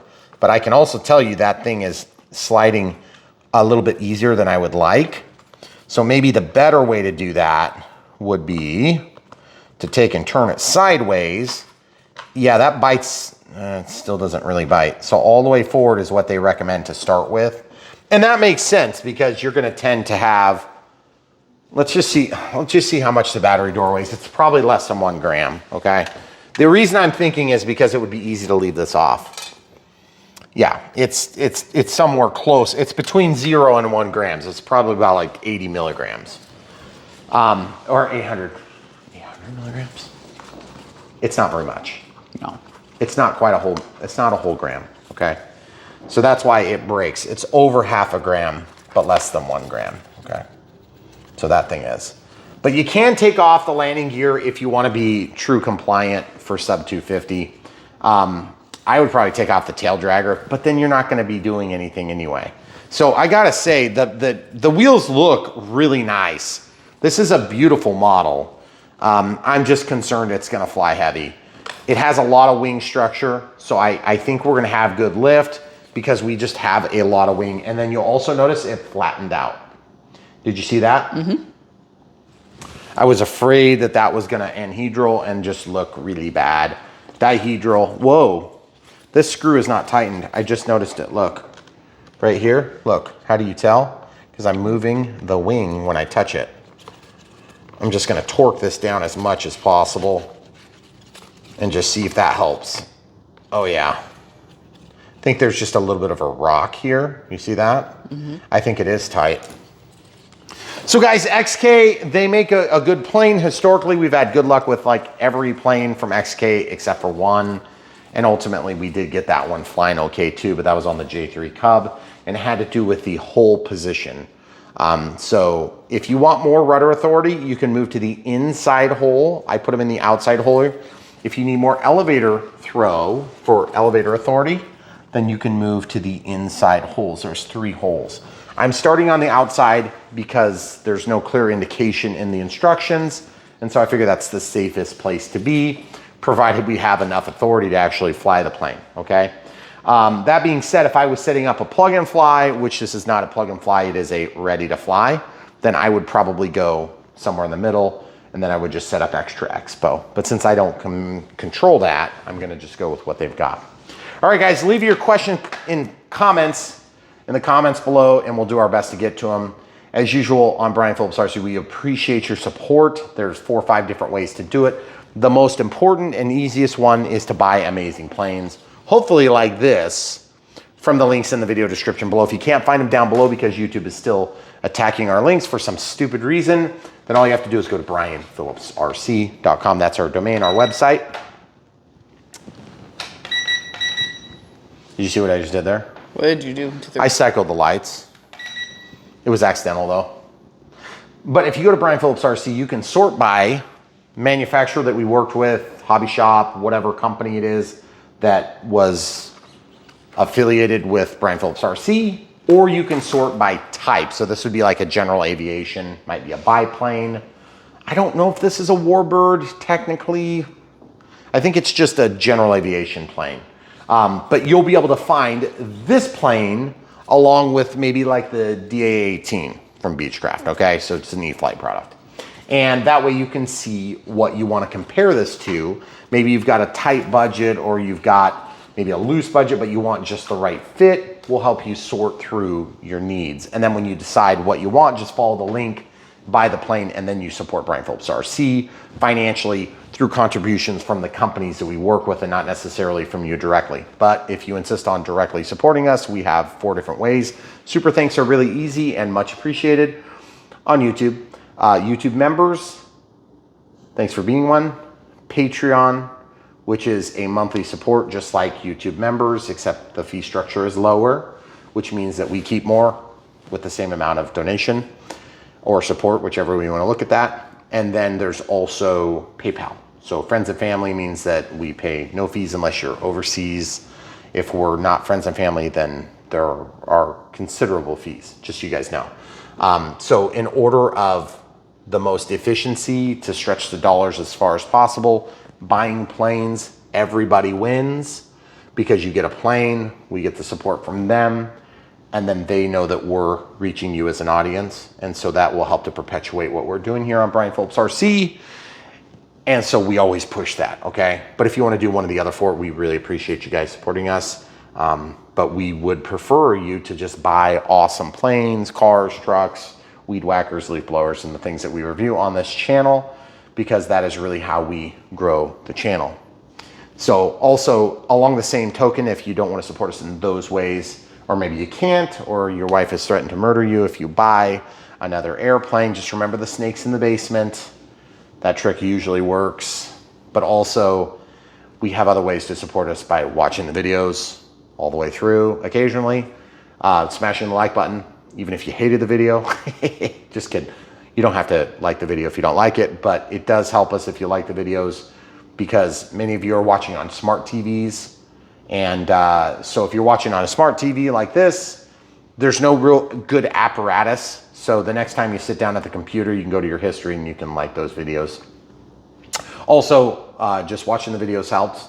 Subscribing, and then when you do subscribe, click the bell for notifications so that when we put out new content, which usually happens on Tuesdays and Thursdays on a normal week, sometimes there's a Sunday release of some of the off products, and then we do Wednesdays for surface vehicles is kind of what we usually do, and then there'll occasionally be additional videos mixed in there. And then once in a blue moon, we'll put out private content for our members on Patreon and our members on YouTube, but that is very limited. So we don't mean to twist your arm, and we don't mean to be deceptive in any way, but we do occasionally share stuff there. It's usually small clips. So our core audience is amazing, and the people that support us are amazing too.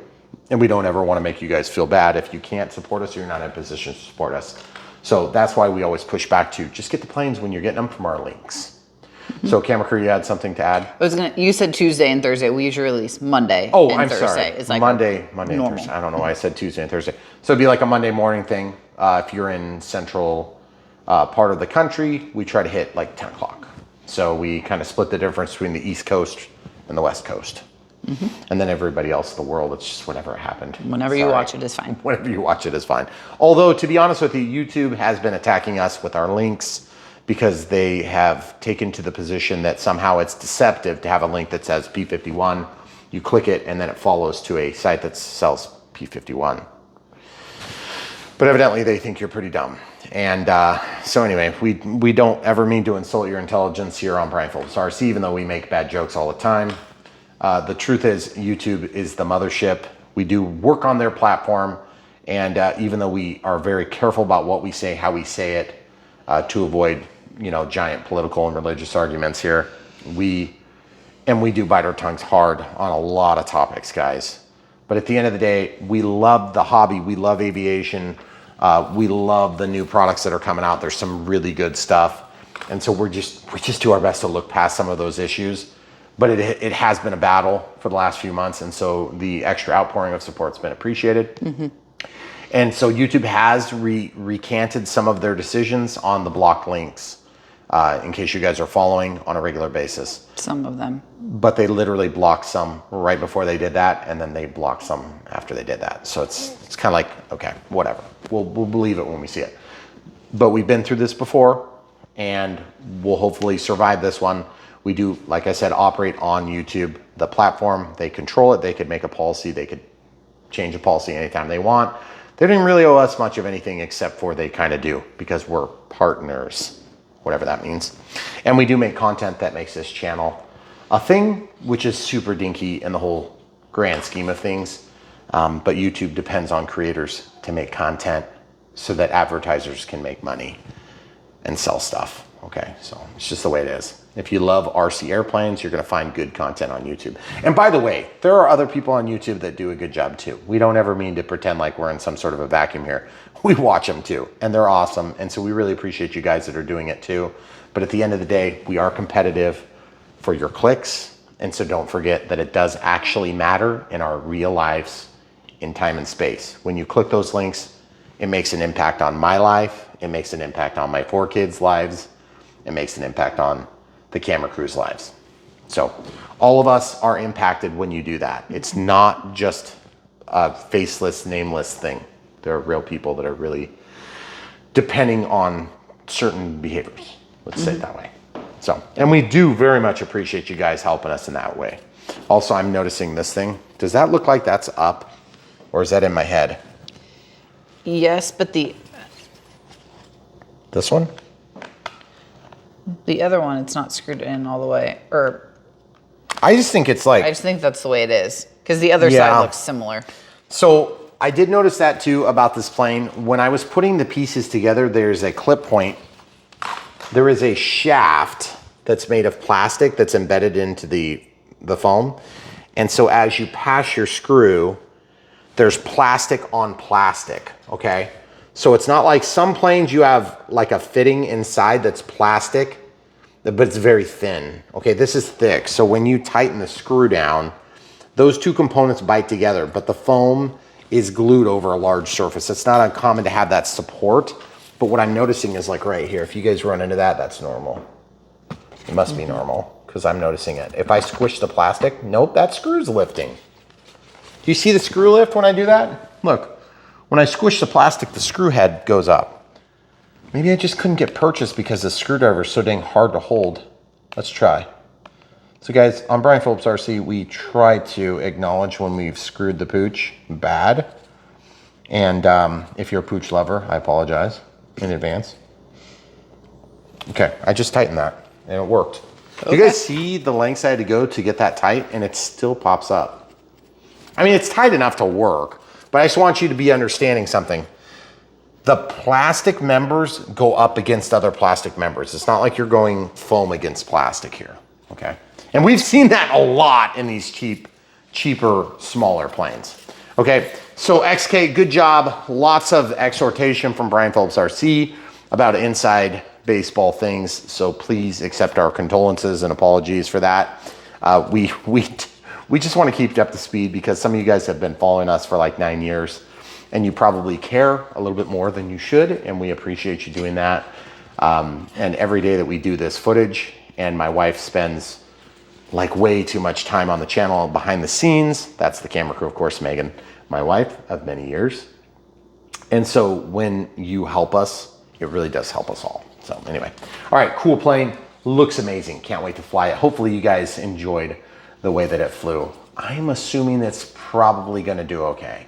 But the thing is, I really want it to do okay now because this is gorgeous. And anyway, guys, thanks for watching. So much more to come from Brian Phillips RC.